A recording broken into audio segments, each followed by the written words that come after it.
But arguably, like, the real fans of The View that are like, oh, these ladies are on point. Most of those people can't leave the house. Like, they're probably immobile. Right. But life is random. The only word to describe it when a big game hunter gets trampled by an elephant and then eaten by lions is hilarious.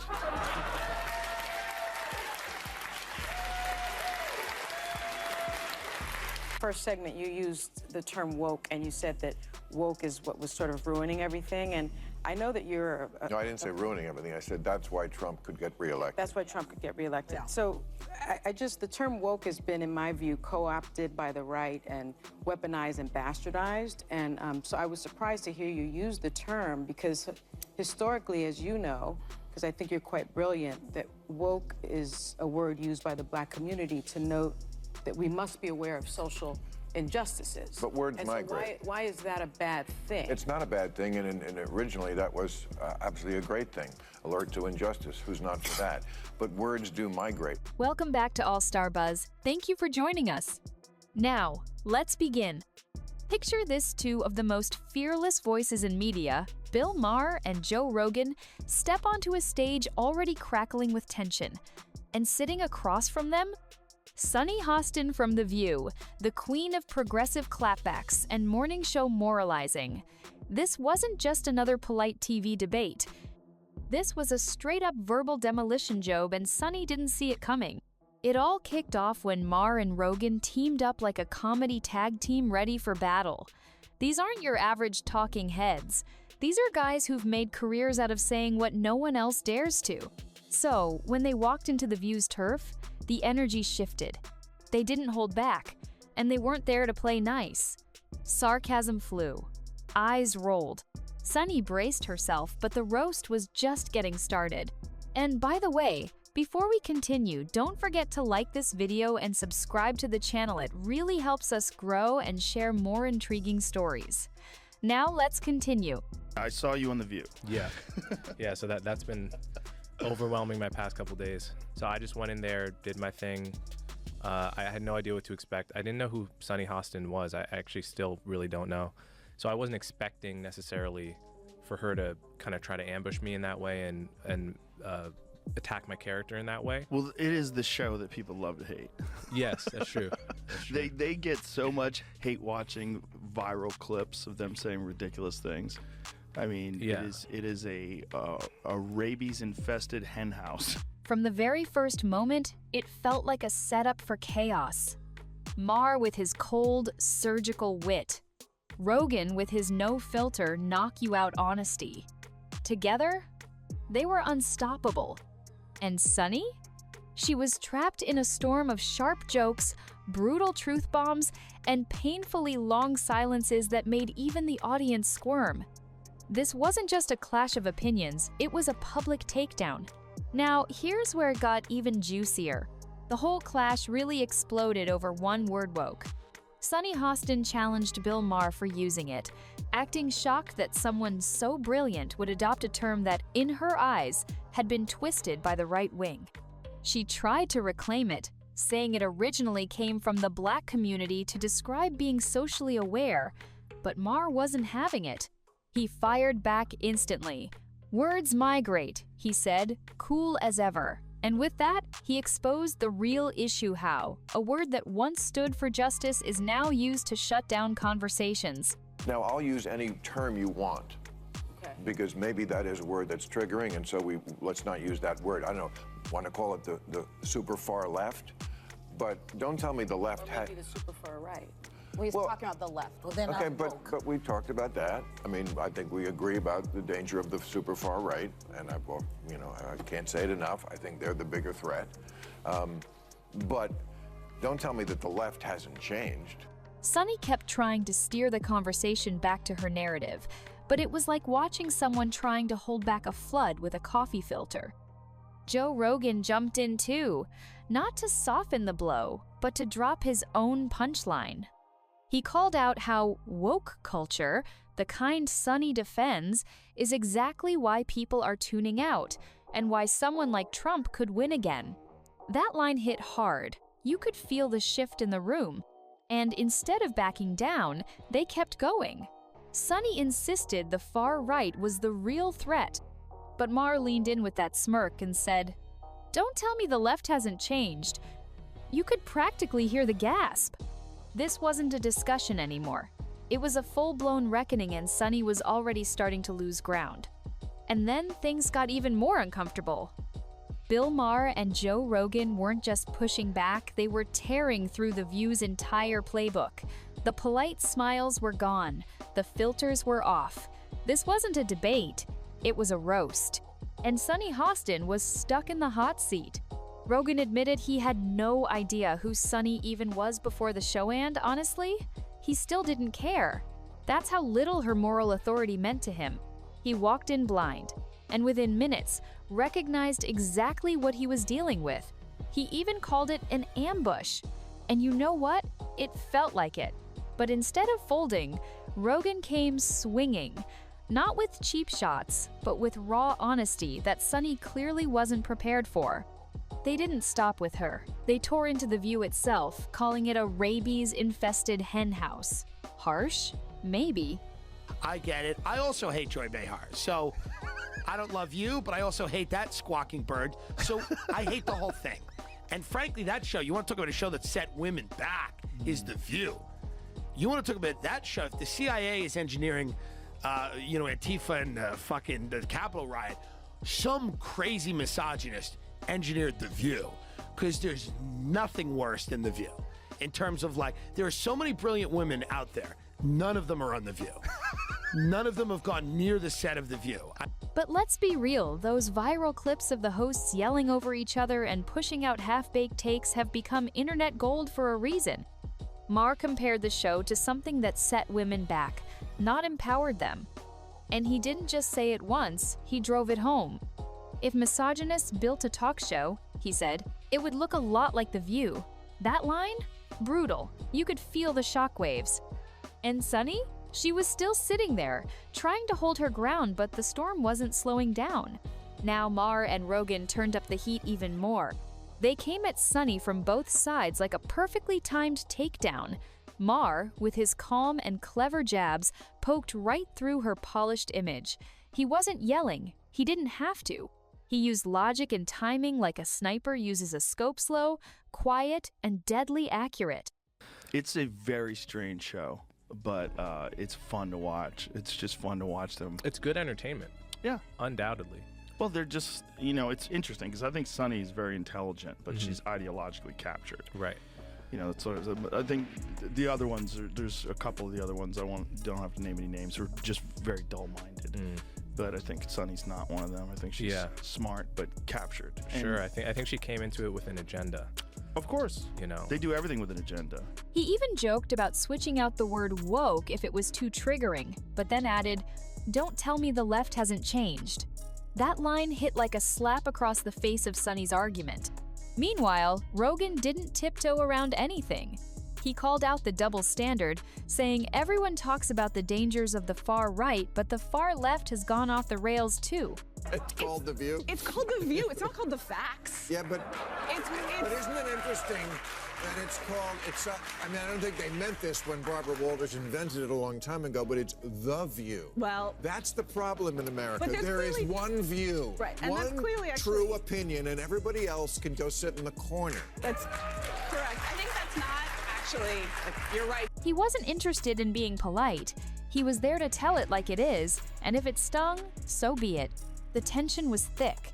You could almost hear the audience holding their breath as Sunny tried to steer things back, but every time she opened her mouth, they hit harder. Rogan with his wrecking ball style, Maher with surgical precision. It wasn't just a critique, it was a verbal beatdown. And the worst part for Sunny? Every time she tried to take the high road, they dragged her argument back down to reality and made it look ridiculous in the process. And just when you thought it couldn't get worse for Sunny, it absolutely did. The conversation shifted to cancel culture and identity politics, topics Sunny Hostin has passionately supported. I want to talk about Whoopi Goldberg because I got so many texts this week because she attacked me the week before. Sure. So everybody was like, "Oh, Bill, I get you're enjoying the karma." First of all, I'm going to talk about this at the end of my show next week, teaser. But there is no thing as karma, okay? Get over that. Whoopi attacks me on a regular basis. She says stupid on a regular basis. It just happened to coincide. But can I just say this? But Maher wasn't going to let that slide. He didn't call her out by yelling. No, he peeled back her arguments piece by piece like a magician, revealing how the trick was done. He laid down facts, then sat back and let the silence do the rest. It was brutal. He even joked that if facts were currency, Sunny would be bankrupt.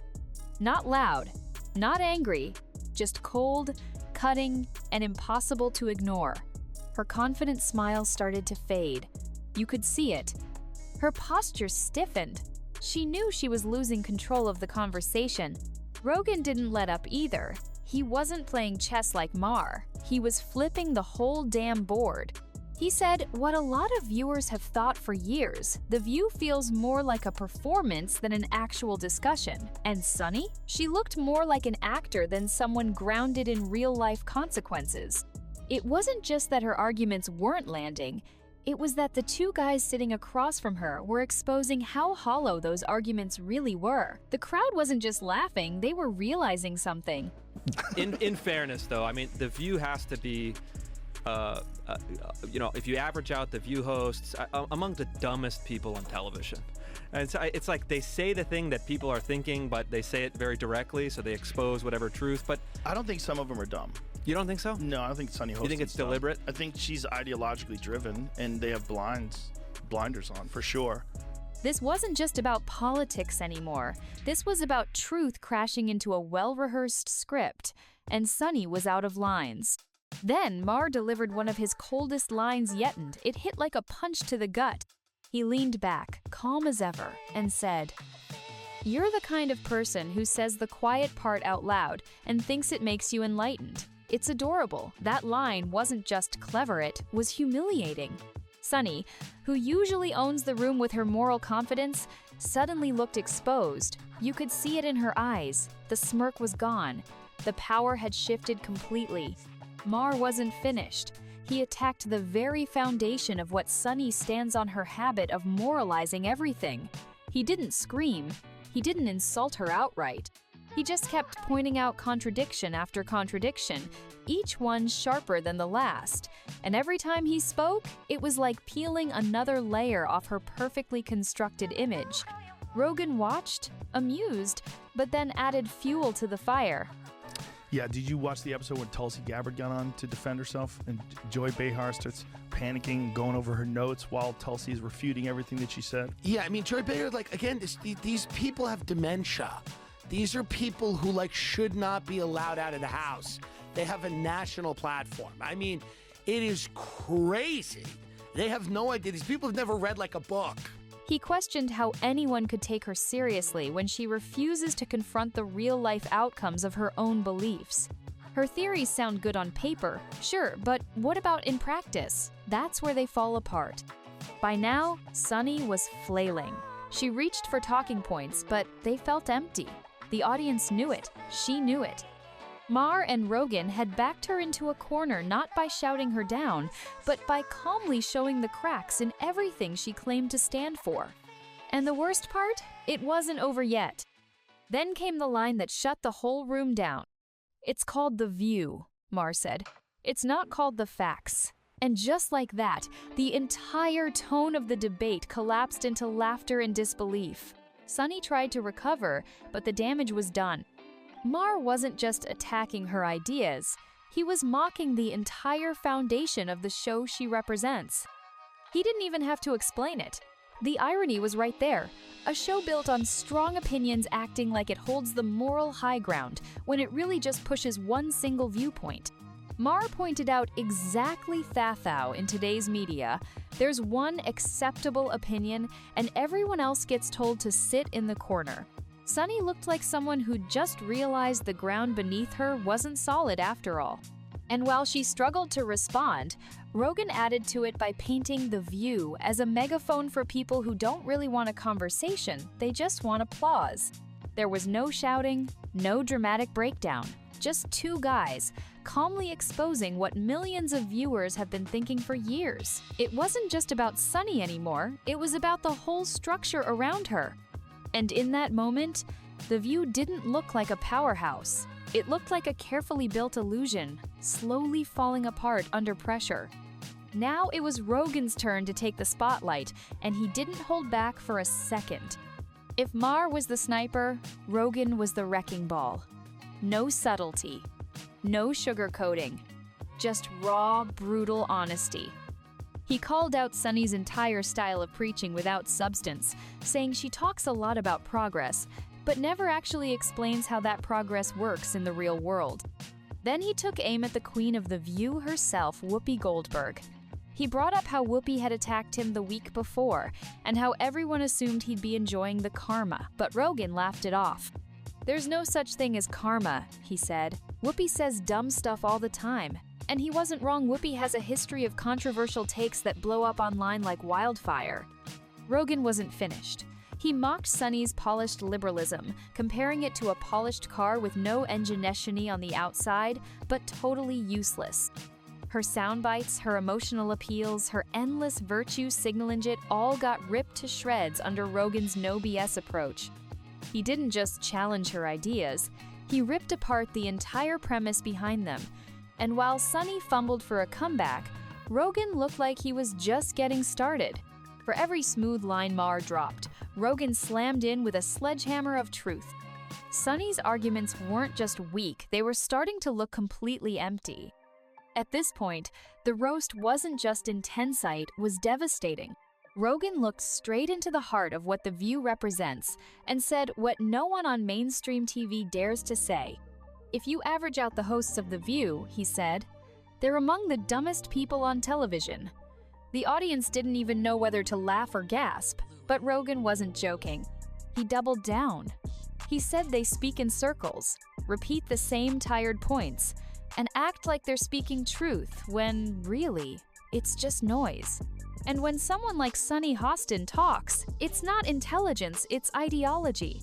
She's not dumb, Rogan admitted. She's smart, but blindly loyal to her beliefs, no matter how disconnected they are from reality. And that might have been the harshest part of all. He wasn't calling her stupid, he was calling her trapped. Trapped in a mindset where everything has to fit a perfect narrative, even when it doesn't match real life. It was the kind of truth that stings because it's not loud or mean, it's just undeniable.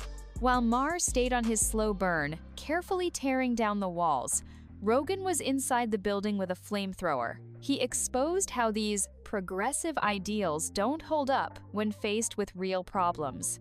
And Sunny? She looked stunned. Her go-to defenses weren't working, and now, even her intelligence was being called into question not for lack of knowledge, but for refusing to see beyond her bubble. Now the roast turned into a masterclass in domination. Maher and Rogan had carved out their lanes. Maher was calm, precise, playing mental chess 5 moves ahead. Rogan? He was the street fighter, charging in with haymakers. Together, they dismantled Sunny Hostin's arguments like they were made of paper. Maher focused on Sunny's idealism, pointing out how she talks about equality and justice like it's a fairy tale. Nice on paper, he said, but completely disconnected from the real world. He didn't just say her views were flawed, he explained why they don't work. When tough decisions need to be made, ideals alone won't cut it. And that's what Maher kept drilling into Sunny's refusal to face the messy, uncomfortable side of reality. Then Rogan pounced again. "Your theories are nice," he told her, "but in practice, they're a disaster." He didn't sugarcoat it. He even shrugged like he felt bad, but it was clear he didn't. He questioned how anyone could take her seriously when she won't even admit that half of what she supports ends up blowing up in everyone's face. And just to make sure the message landed, they brought up the episode where Tulsi Gabbard came on The View and completely shut down Joy Behar. Rogan pointed out how Joy panicked, flipped through her notes, and still couldn't keep up. That example made it crystal clear these hosts aren't prepared when someone challenges their script. And now, Sunny was facing the same collapse. Now, Sunny Hostin, the confident, composed voice of The View, looked like she'd been caught in a 2-on-1 intellectual headlock and there was no escape. Maher and Rogan weren't letting up, Every time she tried to push back with her usual tone of moral certainty, they countered with cold, hard logic. Her quick comebacks were gone. The audience could see it. She wasn't just losing the argument, she was unraveling. Maher leaned back, relaxed, totally in control.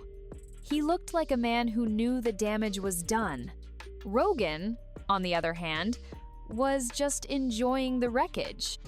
He pointed out how Sunny's whole image's this polished, powerful, progressive voice was cracking under pressure. Not because of insults, not because of shouting, but because when you take away the script, there's nothing left to stand on. They exposed how The View creates a false sense of intellectual authority where opinions are paraded as facts, and applause replaces real debate. Maher said it best. The show feels like it was engineered by someone who wanted to make women look bad on purpose. That hit hard. And Sunny? She had no response. By now, the audience wasn't just entertained, they were stunned. Watching someone who's built a career on strong rhetoric get completely steamrolled by facts and humor was like seeing behind the curtain of a magic trick. The illusion was gone, and Sunny was standing there still holding the pieces, unsure what to do next. And then came the final strike moment that sealed it. Rogan leaned in, grinning like he'd been saving the best for last. "You guys talk so much about progress," he said, staring right through Sunny. "But at this rate, you're just getting louder without saying anything real." The room went dead silent for a second. That wasn't just a burn, that was a body blow to everything The View tries to stand for. He didn't stop there. Rogan mocked the way progressive hosts talk about activism, like changing your Twitter bio somehow makes a difference. "Try taking the word progress out of your profile and actually doing something," he said. It was a mic drop moment. You could practically hear the silence turning into shock. Sunny, who had spent years building this public image of strength and conviction, was now visibly rattled. Her talking points were exhausted. Her defenses were cracked wide open. And the worst part? The audience knew it. The applause wasn't for her anymore. It was for the reality check. This wasn't just a savage roast, it was a wake-up call. Maher and Rogan didn't just tear down her arguments. They revealed how hollow they were, how empty the slogan sounded when faced with real questions. By the end, Sunny wasn't debating, she was surviving. If you enjoyed this video, don't forget to hit the like button and subscribe to this channel. Also, drop your thoughts in the comments. See you on the next one.